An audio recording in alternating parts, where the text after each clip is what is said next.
নারীবাসকে আমরা স্বাগত জানাই। একই সঙ্গে নারী পুরুষের শিক্ষা ব্যবস্থা পৃথকীকরণ, নারীদের জন্য পৃথক হাসপাতাল, বাজার এবং পর্যটন ব্যবস্থা করা হোক। সর্বত্র পর্দার ব্যবস্থা করতে হবে। পর্দার কারণে কোন মুসলমান পরিবারের প্রতি কোন মুসলমান পরিবার যেন বৈষম্যের শিকার না হয়, কোন মুসলমান পরিবারকে যেন ছবি তুলে তার পরিচিতি পত্র তৈরি করতে না হয়, তার ব্যবস্থা করতে হবে। মুসলমানদের পর্দা সংরক্ষণ করার জন্য রাষ্ট্রীয়ভাবে সরকারিভাবে তার ব্যবস্থা উদ্যোগ গ্রহণ করতে হবে। সর্বত্র ফিঙ্গারপ্রিন্ট তথা আঙ্গুলের ছাপ ব্যবস্থাপনা কায়েম করতে হবে, কারণ সেটা বর্তমানে বায়োমেট্রিক সিস্টেমে পরিচয় শনাক্তকরণের জন্য সবচেয়ে নিরাপদ এবং নিখুঁত ব্যবস্থাপনা এবং তা পর্দা রক্ষা করার জন্য সহায়ক। সম্প্রতি নারীদের জন্য পৃথক গোলাপি বাস রাস্তায় চালু করেছে সরকার।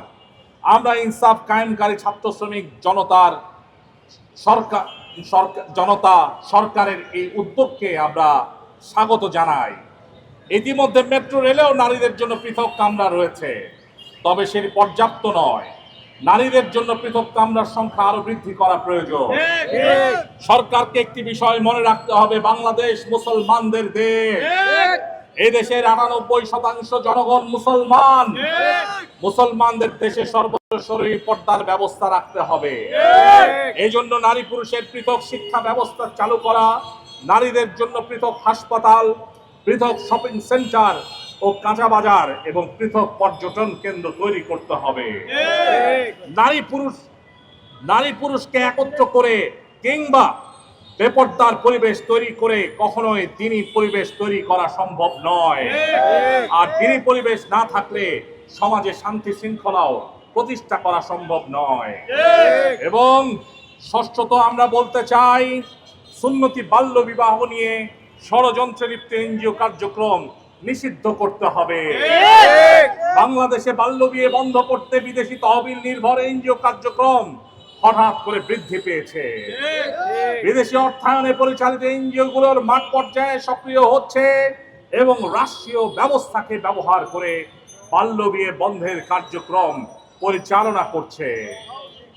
আমরা ইনসাফ কায়েমকারী ছাত্র শ্রমিক জনতা বাল্য বিয়ে বন্ধের নামে পরিচালিত এই ধরনের কার্যক্রমের নিন্দা জানাই, প্রতিবাদ জানাই। আমাদের স্পষ্ট বক্তব্য হচ্ছে, বিয়ে একটি দ্বীনি বিষয় যা বর্তমান আইনে মুসলমানদের জন্য মুসলিম পারিবারিক আইন দ্বারাই নির্ধারিত হয়। আর যেহেতু ইসলামী শরীয়তে বিয়ের কোনো বয়স সীমা নাই, তাই চলমান আইনেও বিয়ের কোনো বয়স সীমা থাকতে পারে না। তবে হ্যাঁ, বাল্য বিয়ে করাটা বাধ্যতামূলক নয়।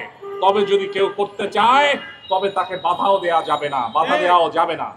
বাল্য বিয়েতে বাধা দেওয়া, অনুষ্ঠান স্থল পণ্ড করা এবং বাল্য বিয়েকে অভিশাপ হিসেবে বর্ণনা করা সম্পূর্ণরূপে কুফরি।